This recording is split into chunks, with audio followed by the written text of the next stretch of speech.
मेरे सहयोगी अमित शाह जी, हरदीप सिंह पुरी जी, गुजरात के मुख्यमंत्री विजय रूपाणी जी, गुजरात सरकार के मंत्रीगण, सांसद और विधायकगण, अहमदाबाद और सूरत के मेरे प्यारे भाई और बहनों, उत्तरायण की शुरुआत में आज अहमदाबाद और सूरत को बहुत ही अहम उपहार मिल रहा है। देश के दो बड़े व्यापारिक केंद्रों अहमदाबाद और सूरत में मेट्रो इन शहरों में कनेक्टिविटी को और मजबूत करने का काम करेगी। कल ही केवड़िया के लिए नए रेल मार्ग और नई ट्रेनों की शुरुआत हुई है। अहमदाबाद से भी आधुनिक जनशताब्दी एक्सप्रेस अब केवड़िया तक जाएगी। इस शुभारंभ के लिए मैं गुजरात के लोगों को बहुत बहुत शुभकामनाएं देता हूं, बधाई देता हूं। बहनों, आज 17,000 करोड़ रुपए से ज्यादा के इंफ्रास्ट्रक्चर का काम शुरू हो रहा है। 17,000 करोड़ रुपए। ये दिखाता है कि कोरोना के इस काल में भी नए इंफ्रास्ट्रक्चर के निर्माण को लेकर देश के प्रयास लगातार बढ़ रहे हैं। बीते कुछ दिनों में ही देश भर में हजारों करोड़ रुपए के इंफ्रास्ट्रक्चर प्रोजेक्ट का या तो लोकार्पण किया गया है या फिर नए प्रोजेक्ट्स पर काम शुरू हुआ है। साथियों, अहमदाबाद और सूरत दोनों गुजरात की और भारत की आत्मनिर्भरता को सशक्त करने वाले शहर हैं। मुझे याद है जब अहमदाबाद में मेट्रो की शुरुआत हुई थी तो वो कितना अद्भुत पल था। लोग छत पे धाबे पर खड़े थे। लोगों को चेहरों पर जो खुशी थी वो शायद ही कोई भूल पाएगा। मैं ये भी देख रहा हूं कि अहमदाबाद के सपनों ने, यहां की पहचान ने कैसे खुद को मेट्रो से जोड़ लिया है।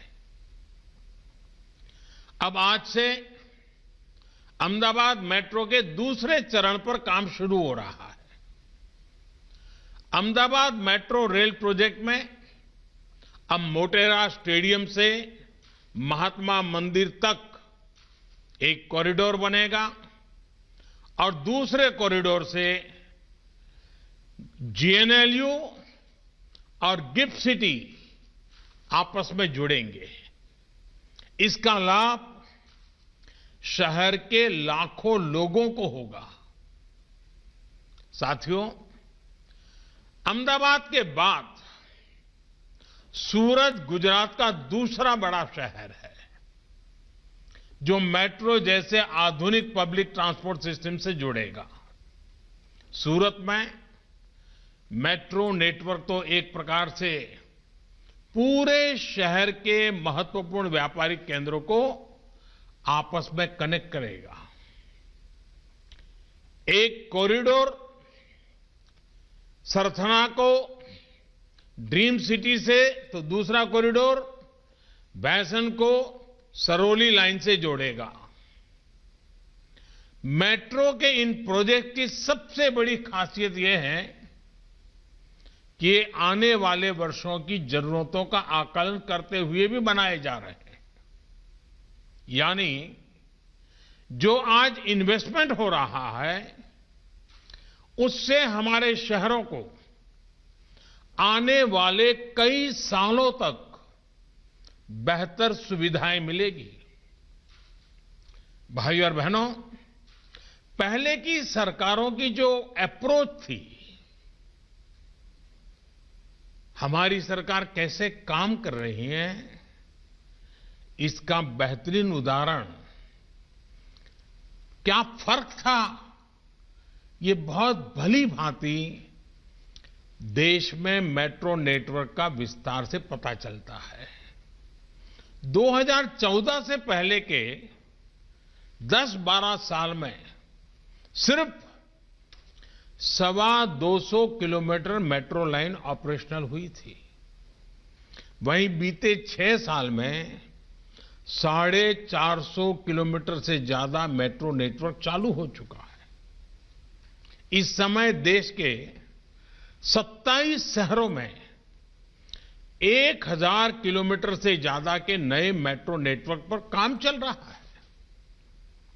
साथियों, एक समय था जब हमारे देश में मेट्रो के निर्माण को लेकर कोई आधुनिक सोच नहीं थी।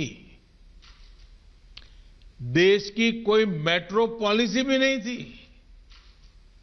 नतीजा ये हुआ कि अलग अलग शहरों में अलग अलग तरह की मेट्रो, अलग अलग तकनीक और व्यवस्था वाली मेट्रो बनने लगी। दूसरी दिक्कत ये थी कि शहर के बाकी ट्रांसपोर्ट सिस्टम का मेट्रो के साथ कोई तालमेल ही नहीं था।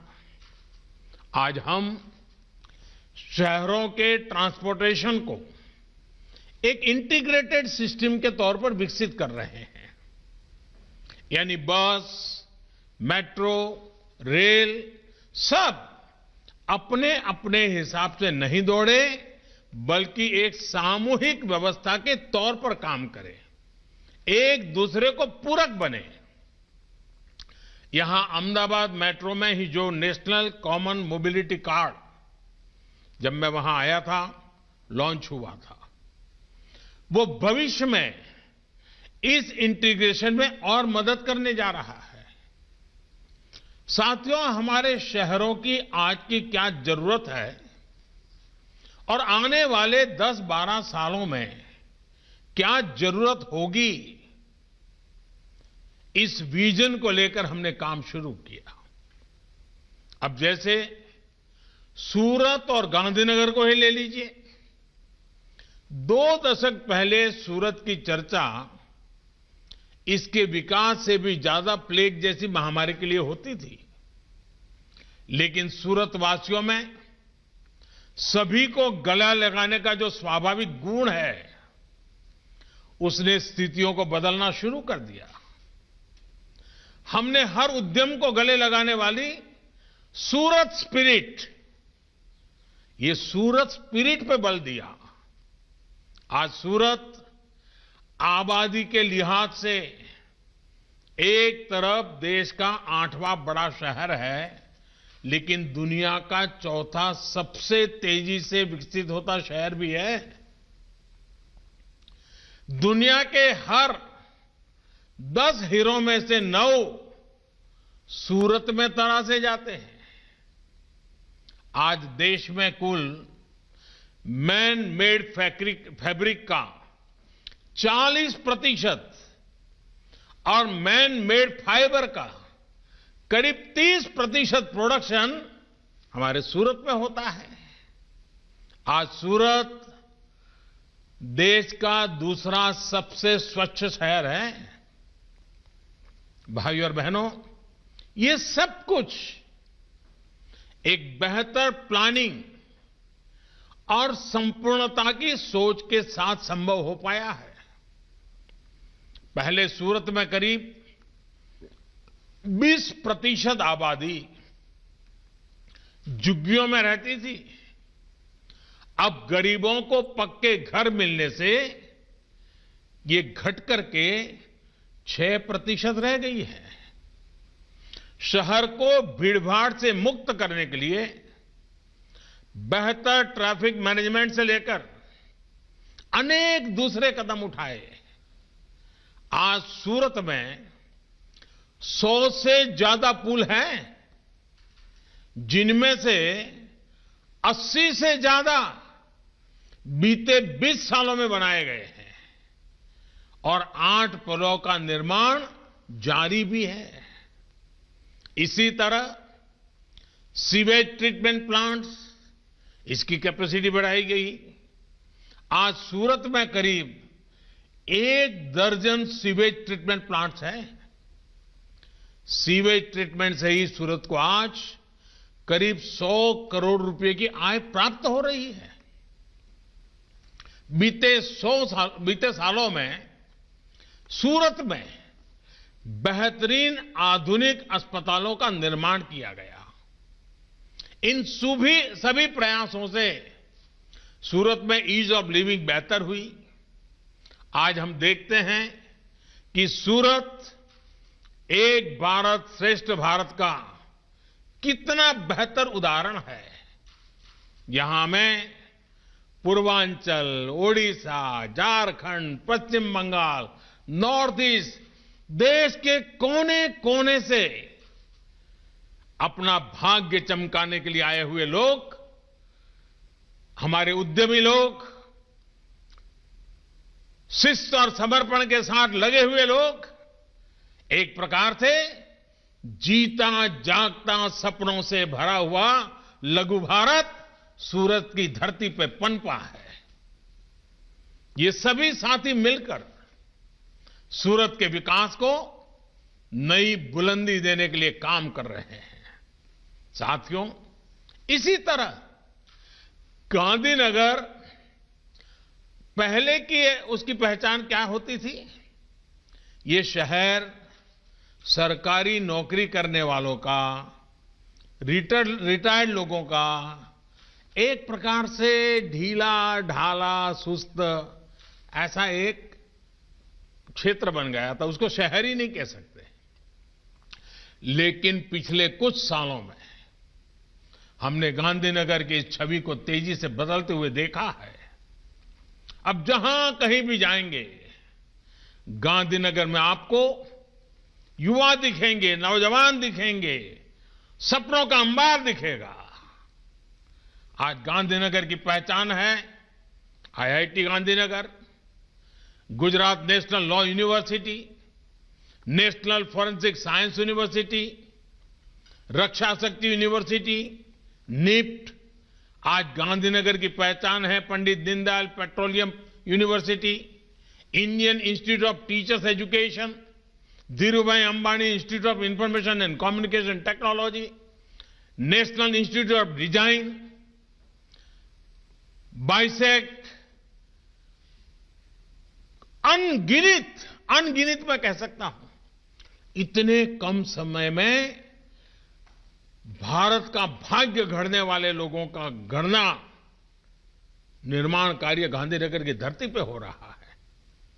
इन संस्थानों से केवल शिक्षा के क्षेत्र में परिवर्तन नहीं आया, बल्कि इन संस्थानों के साथ साथ कंपनियों के कैंपस भी यहां आना शुरू हुए। गांधीनगर में युवाओं लिए रोजगार के अवसर बढ़े। इसी तरह गांधीनगर में महात्मा मंदिर कॉन्फ्रेंस टूरिज्म को भी बढ़ा रहा है। अब प्रोफेशनल्स, डिप्लोमेट्स, थिंकर्स और लीडर्स यहां आते हैं, कॉन्फ्रेंस करते हैं। इससे शहर को एक नई पहचान भी मिली है और एक नई दिशा भी मिली है।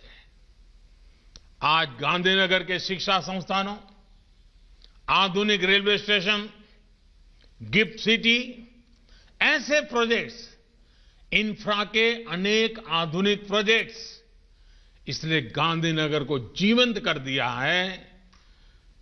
एक प्रकार से स्वप्निल शहर बना दिया है। साथियों, गांधीनगर के साथ ही अहमदाबाद में ही ऐसी अनेकों परियोजनाएं हैं जो आज शहर की पहचान बन चुकी है। साबरमती रिवर फ्रंट हो, कांकरिया लेक फ्रंट हो, वाटर एरोड्राम हो, बस रैपिड ट्रांजिट सिस्टम हो, मोटेरा में विश्व का सबसे बड़ा स्टेडियम हो, सरखेज का 6 लेन गांधीनगर हाईवे हो, अनेक प्रोजेक्ट्स बीते वर्षों में बने हैं। एक प्रकार से अहमदाबाद की पौराणिकता को बनाए रखते हुए शहर की आधुनिकता का आवरण पहनाया जा रहा है। अहमदाबाद को भारत का पहला वर्ल्ड हेरिटेज सिटी घोषित किया गया है।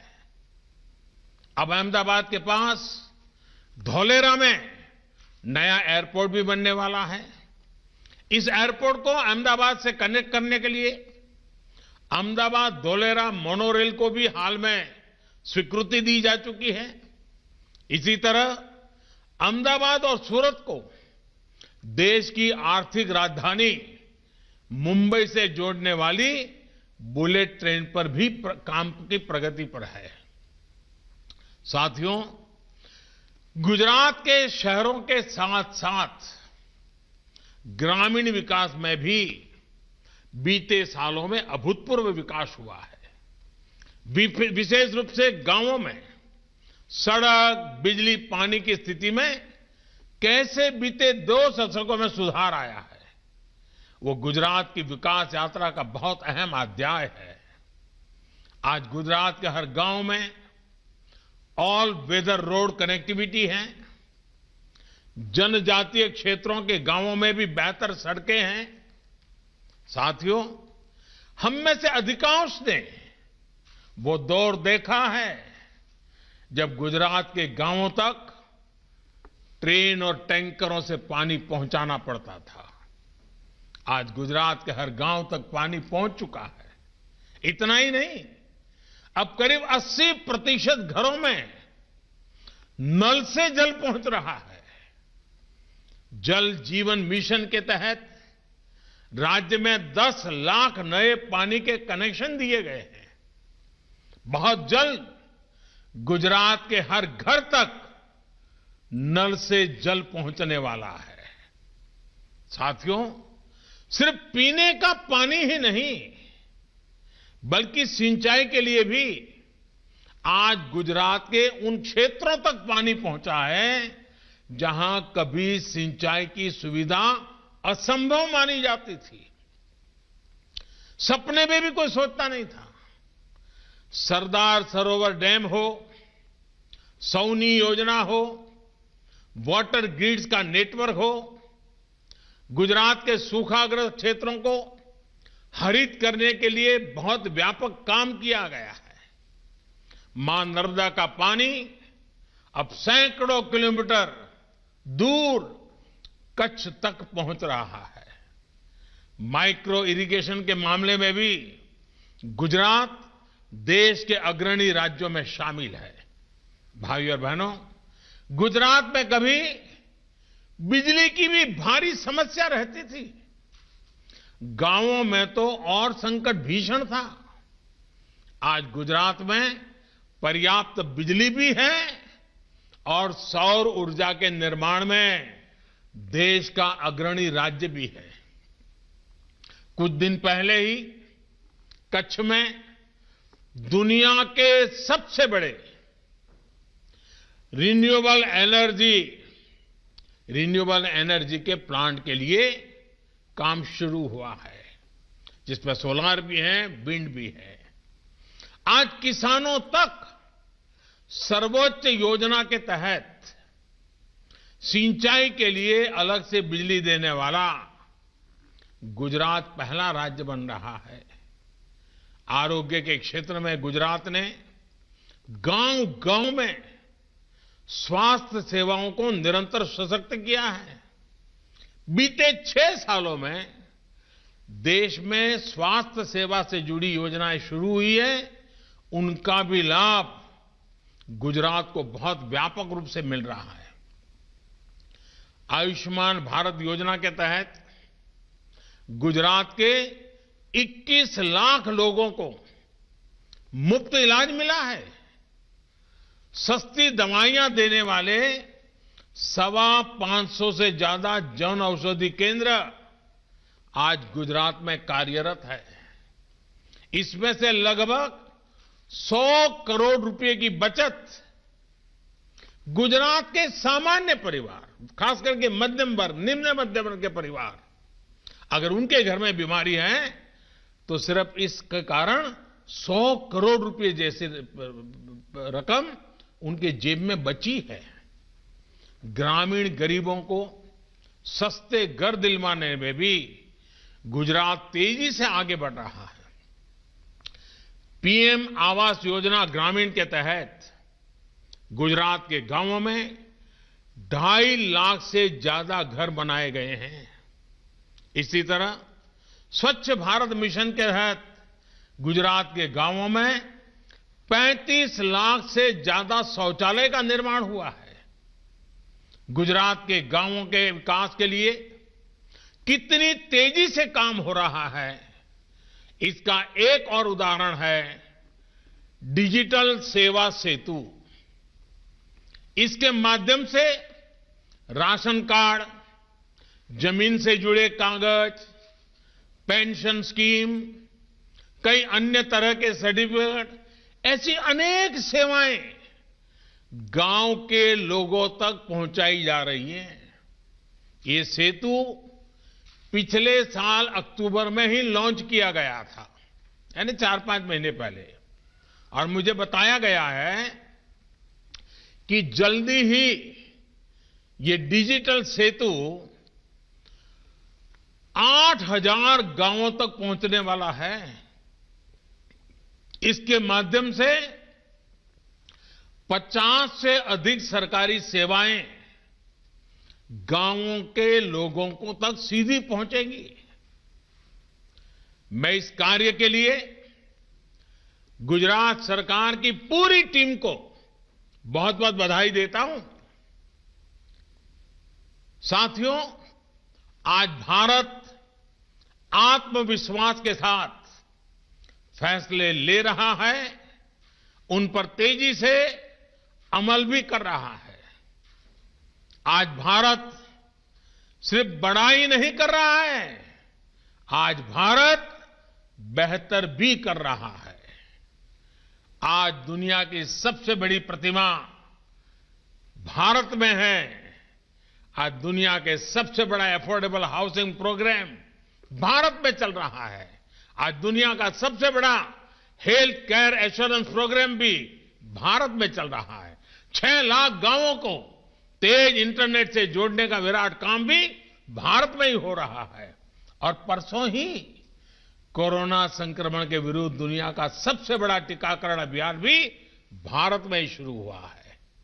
यहां गुजरात में ही बीते दिनों 2 ऐसे काम पूरे हुए जिनका मैं विशेष तौर पर जिक्र करना चाहता हूं। ये उदाहरण है कि कैसे तेजी से पूरी होती परियोजनाएं लोगों का जीवन बदल देती हैं। एक गोगा और हजीरा के बीच रोपैक्स सेवा और दूसरी गिरनार रोपवे।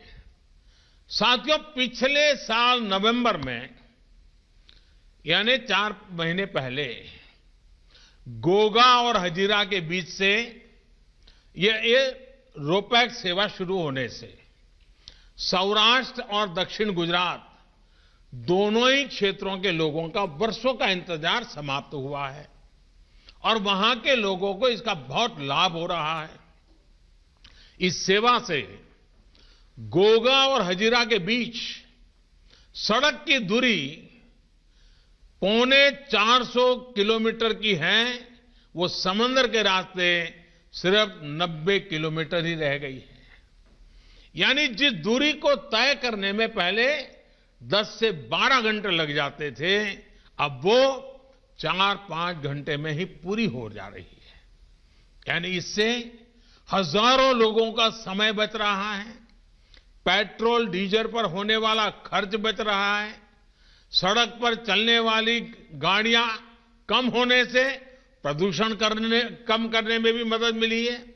सिर्फ 2 महीने में, मुझे जो बताया गया, सिर्फ 2 महीने में 50,000 से ज्यादा लोग इस नई सुविधा का लाभ ले चुके हैं।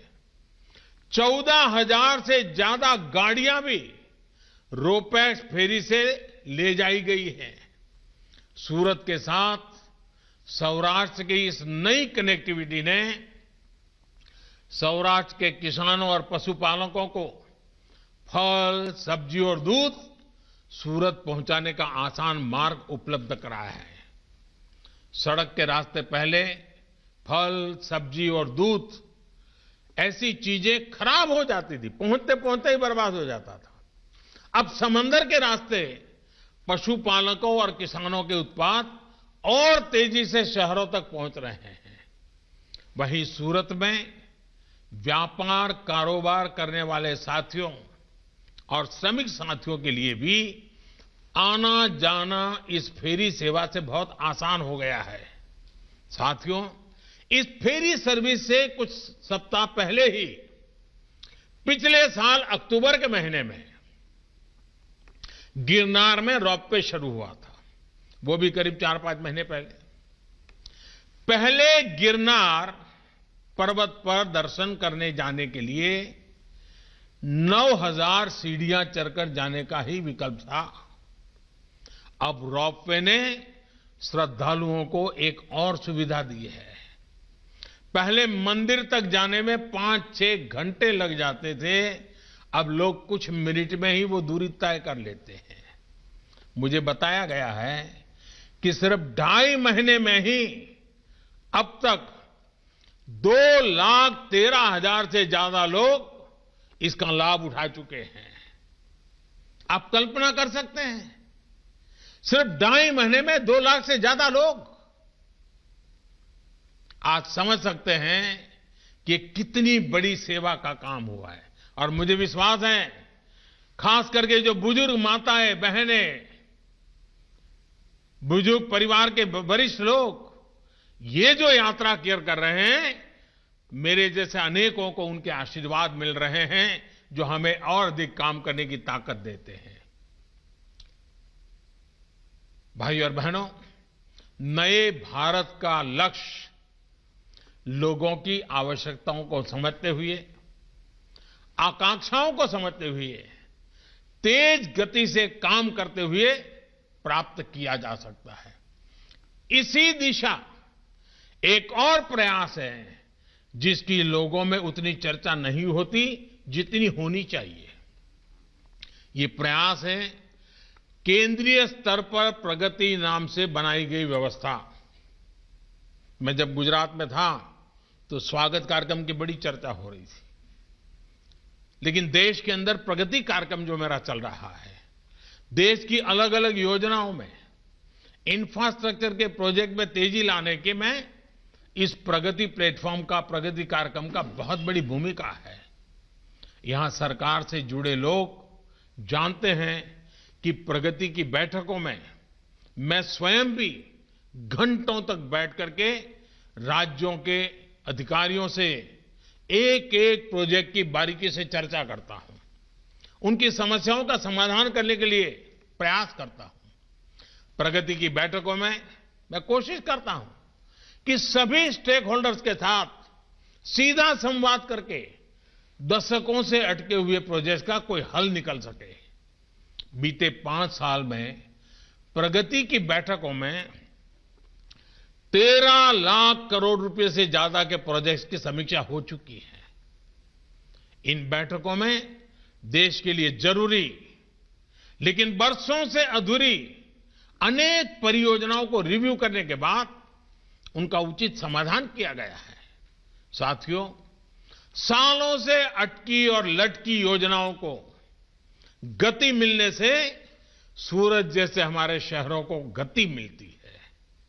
हमारे उद्योगों को और खासकर छोटे उद्योगों को, एमएसएमईज को एक आत्मविश्वास मिलता है कि वो दुनिया के बड़े बाजारों से कंपटीशन कर रहे हैं तो उनके पास बड़े देशों जैसा इंफ्रास्ट्रक्चर भी है। आत्मनिर्भर भारत अभियान में इन छोटे उद्योगों के लिए और भी कई बड़े कदम उठाए गए हैं। छोटे उद्योगों को संकट से बाहर निकालने के लिए एक तरफ हजारों करोड़ रुपए के आसान ऋण की व्यवस्था की गई है, वहीं दूसरी तरफ एमएसएमईज को ज्यादा अवसर देने के लिए महत्वपूर्ण फैसले भी लिए गए हैं। सबसे बड़ा फैसला सरकार ने एमएसएमईज के परिभाषा को लेकर किया है। निवेश की सीमा को लेकर किया है। पहले एमएसएमई का विस्तार करने से उद्यमी इसलिए बचते थे क्योंकि उनको सरकार से मिलने वाले लाभ खोने का डर रहता था। अब सरकार ने ऐसे प्रतिबंधों को हटाकर इन इकाइयों के लिए नए रास्ते खोले हैं। इसके साथ ही नई परिभाषा में मैन्युफैक्चरिंग और सर्विस एंटरप्राइज के भेदभाव को भी खत्म किया गया है। इससे सर्विस सेक्टर में भी नई संभावनाएं पैदा हुई हैं। वहीं सरकारी खरीद में भी भारत के एमएसएमईज को ज्यादा से ज्यादा मौके मिले, इसका प्रबंध भी किया गया है। कोशिश ये है कि हमारे छोटे उद्योग खूब फले फूले और उनमें काम करने वाले श्रमिक साथियों को बेहतर सुविधाएं, बेहतर जीवन मिले। साथियों, इन विराट प्रयासों के पीछे 21वीं सदी के युवा, भारत की युवा अनगिनत आकांक्षाएं हैं। वो आकांक्षाएं जो बुनियादी सुविधा और सुरक्षा के अभाव में पूरी होनी कठिन है। मुझे विश्वास है कि उन कठिनाइयों को दूर करना है, सपनों को सामर्थ्य देना है और संकल्प को सिद्ध करके रहना है। मुझे विश्वास है कि अहमदाबाद और सूरत के ये मेट्रो प्रोजेक्ट इन शहरों के हर साथी की आकांक्षाओं और अपेक्षाओं को पूरा करेंगे।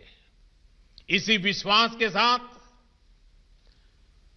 गुजरात के सभी भाइयों बहनों को, खास करके अहमदाबाद और सूरत के नागरिक भाइयों बहनों को मेरी तरफ से बहुत बहुत बधाई है, बहुत बहुत धन्यवाद।